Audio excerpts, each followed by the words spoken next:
పోలీసులకు drugs control అవసరంలే, శాంతి భద్రతలు అవసరంలే, శాంతి భద్రతల గురించి పట్టించుకోవాల్సినటువంటి అవసరంలే, ఎక్కడ అసాంఘిక కార్యకలాపాలు జరుగుతున్న అవసరంలే, ఎక్కడ అసాంఘిక శక్తులు పర్యటిస్తున్నారో అవసరంలే.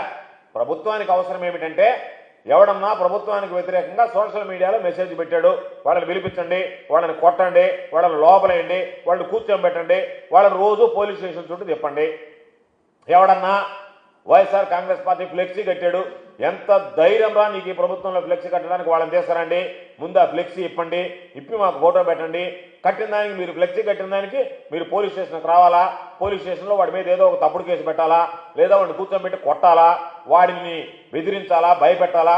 మరొకసారి నువ్వు ఫ్లెక్సీ కడితే కనపడవు, పరిణామాలు తీవ్రంగా ఉంటాయని చెప్పి హెచ్చరించాలా.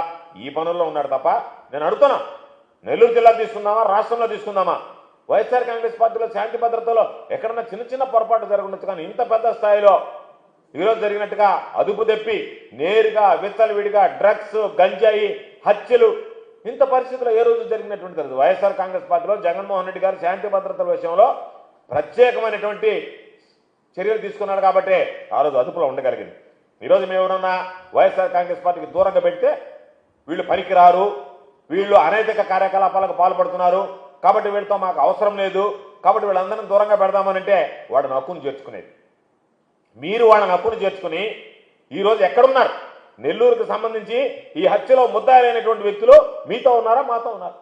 మరి దానికి సంబంధించినటువంటి దాంట్లో సోషల్ మీడియాలో వీళ్ళందరూ వైఎస్ఆర్ కాంగ్రెస్ పార్టీలో చాలా మంది చేరుతారు.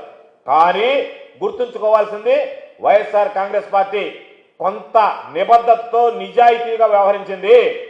రౌడీ షీటర్లు ఎవడన్నా తప్పు చేస్తే వెంటనే బహిష్కరించాం, పోలీసులకు చెప్పాం మీకు శాంతి భద్రత అనేది అట్మోస్ట్ ఇంపార్టెంట్, ఆ తర్వాతనే మిగతా విషయాలు రాజకీయ విషయాలు అని చెప్పాం. ప్రజలకు సంబంధించినటువంటి మాన ప్రాణాలకు రక్షణ కల్పించాల్సినటువంటి బాధ్యత పోలీసు వ్యవస్థ అని చెప్పాం. మేము మా ఇష్ట ప్రకారం, మాతో ఉన్నారు కాబట్టి, మాతో వాళ్ళు వెళ్ళిపోతారు కాబట్టి మీరు మా ఇష్ట ప్రకారం మేము చెప్పినట్టుగా మా వాళ్ళు ఏం చేసినా రక్షించాలనేటువంటి ఆలోచన ఆ రోజు వైఎస్ఆర్ కాంగ్రెస్ పార్టీలో ఏ నాయకుడు, చిన్న కార్యకర్త దగ్గర నుంచి నాయకుడు దాకా ఎవరు చేసినటువంటి పరిస్థితి లేదు. ఈ రోజు కూడా మా దగ్గరకు వచ్చి చెప్తున్నారు, ఏదన్నా జరిగితే మన తనాన్ని లేకుండా మనం శిక్షించాం. ఈరోజు తెలుగుదేశం పార్టీలో చూస్తే వాళ్ళు ఏమి చేసినా సరే ఆ పార్టీ హక్కును చేర్చుకుంటుంది అని చెప్పి ప్రశ్నించేటువంటి పరిస్థితులు ఉన్నా మనం తప్పు చేయకూడదు. ఒకరిద్దరి కోసం ఈ సమాజంలో ఈ పార్టీకి సంబంధించినటువంటి వ్యక్తులు దోషులుగా నిలబడకూడదు. కాబట్టి ఈరోజు జగన్మోహన్ రెడ్డి గారి క్రెడిబిలిటీ జనాలలో పెరిగింది. జగన్మోహన్ రెడ్డి గారు ఉన్నప్పుడు శాంతి భద్రతలకు సంబంధించినటువంటి విఘాతం కలగలేదు అని చెప్పి ఈరోజు ధైర్యంగా చెప్పగలిగేటువంటి పరిస్థితి ఏర్పడింది. కాబట్టి ఇప్పటికైనా పోలీసు వ్యవస్థ, ప్రజలను కాపాడాల్సినటువంటి పోలీసు వ్యవస్థ, మిమ్మల్ని మీరు కాపాడుకోవాల్సినటువంటి పరిస్థితి ఏర్పడితే, మీ మీద దాడులు జరుగుతుంటే ఆ దాడులకి మీరు బలయ్యేటువంటి పరిస్థితి ఏర్పడితే ఈరోజు పోలీసు వ్యవస్థ వైఫల్యం, పోలీసు వ్యవస్థ ఎంత నీరు గారిపోయింది, పోలీసు వ్యవస్థ అంటే ఎంత లెక్క లేకుండా పోయింది అనేటువంటి దాని మీద ఈరోజు ఎప్పటికైనా పోలీసు వ్యవస్థ కళ్ళు తెరవాలి అని చెప్పి ఈరోజు కోరుకుంటున్నా.